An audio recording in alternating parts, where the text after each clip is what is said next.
Guatemala va a realizar sus elecciones generales el próximo 16 de junio, para las cuales ya están oficialmente inscritos más de 20 binomios presidenciales y otros están a la espera de una resolución del Tribunal Supremo Electoral. En total, 26 partidos van a estar buscando ganar 340 corporaciones municipales, 160 curules en el Congreso y 20 en el Parlamento Centroamericano, en un proceso marcado por las reformas a la ley electoral y de partidos políticos.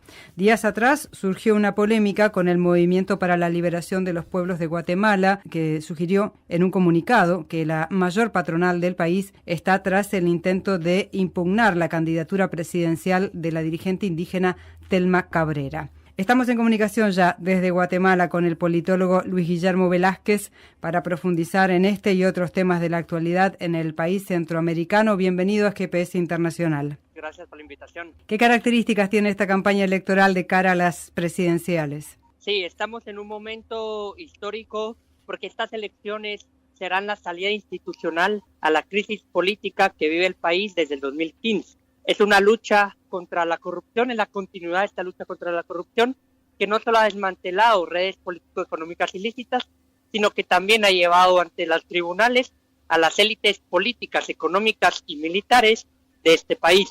Y por eso, en ese marco, son muy importantes estas elecciones, porque nos jugamos la continuidad a través del fortalecimiento del Ministerio Público y de la Comisión Internacional contra la Impunidad en Guatemala, CICIG. Debido a todo el trabajo que han realizado estas dos instituciones, pues hay grupos de poder que están decididos a través de estas elecciones desmantelar el trabajo que se ha venido realizando. Entonces hay una disputa entre partidos progresistas y populares frente a partidos que más que convicciones ideológicas lo que tienen es una necesidad de seguir saqueando al Estado. ¿Cuáles son los temas centrales de preocupación de los guatemaltecos? La falta de empleo, la ausencia de oportunidades de desarrollo y la corrupción, según todas las encuestas electorales. ¿Cuál es la situación económica de Guatemala? Es una economía muy débil, muy frágil, que se sostiene con las remesas de los migrantes, de estos miles de migrantes que en caravanas van hacia Estados Unidos en la búsqueda de oportunidades de desarrollo. Y por tanto el panorama de crecimiento, de estabilidad económica de las familias, pues también está en amenaza. Y estas alternativas al Estado capturado tienen como objetivo sanear las instituciones públicas, que el dinero llegue a su destino, no solo para tener servicios públicos, sino también para tener oportunidades de desarrollo, oportunidades laborales para que las familias se puedan sostener. Por eso digo que si bien no estamos ante la oportunidad de un momento progresista, sí tenemos la amenaza de una regresión autoritaria, y en la medida que se les pueda combatir por medio de las elecciones, pues se puede ir formando la oportunidad de reforma estructural del Estado. Pero esta reforma estructural del Estado no vendrá sino antes existe la victoria electoral de algún partido político, de algún candidato presidencial que tenga como ruta el saneamiento y el funcionamiento de las instituciones públicas. ¿Influyen en la elección factores de otros países como la elección de Manuel López Obrador en México, de Jair Bolsonaro en Brasil o la situación en Venezuela? Guatemala y Centroamérica me parece que está entre una regresión autoritaria y el avance hacia lo que en algunos años, unos 5 o 10 años, podría constituirse en un momento progresista para la región. Pero está entre esta regresión autoritaria y esta necesidad de estabilidad política. No lo creo tan cercano a un momento progresista como en México, pero sí hay una sensación de rompimiento del orden constitucional, de limitar las libertades políticas. Pero esta necesidad surge ante la necesidad de resguardar lo que hemos llamado cooptación del Estado, que es una serie de mafias intentando sistemáticamente controlar la dirección y la toma de decisiones políticas del Estado. ¿Qué va a pasar con la candidatura presidencial de la dirigente indígena Telma Cabrera? Estimo que va a participar, tiene todas las garantías legales para que eso suceda. Sin embargo, sí va a haber un intento de la patronal, que es la cámara empresarial con mayor influencia en la toma de decisiones políticas del país, para que no participe. Esto es debido a que el MLP es una organización que viene del movimiento campesino, que es CODECA, que se ha opuesto a los proyectos extractivos, a los proyectos que desmantelan y atentan contra los recursos naturales, recursos que son el centro del entendimiento de la visión del mundo de los pueblos indígenas y campesinos en este país.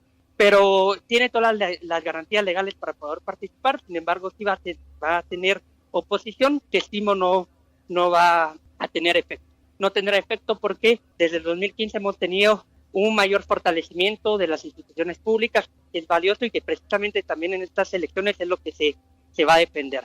La continuidad del fortalecimiento y la aplicación de las garantías esenciales y de los derechos políticos esenciales de la oposición y también de los políticos emergentes. Le quiero consultar, en Centroamérica han surgido con fuerza el fenómeno de los neopentecostales, por ejemplo en Costa Rica el año pasado. ¿Cuál es la situación en Guatemala? En Guatemala, durante estos 2 meses que quedan todavía de campaña electoral, habrá una disputa entre posicionar como prioridad electoral el discurso anticorrupción versus el discurso conservador.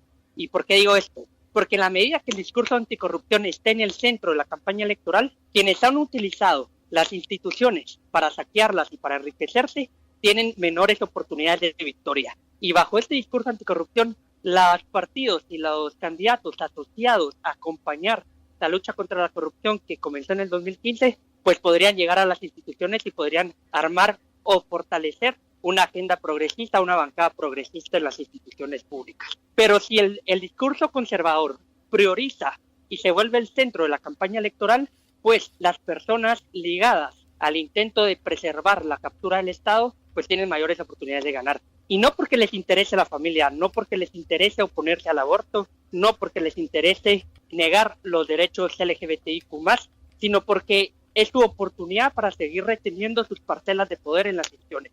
Más allá que una convicción conservadora, es una convicción de capturar el Estado.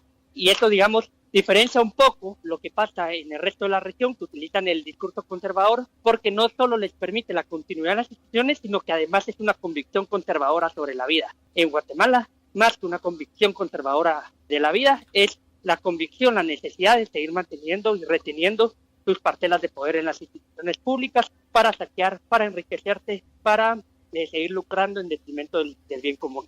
¿Cuáles son los candidatos que tienen más chances, según las encuestas, de ganar la elección? Por el momento, Telma Aldana, del movimiento Semilla, que es un partido que nace de la lucha contra la corrupción en 2015.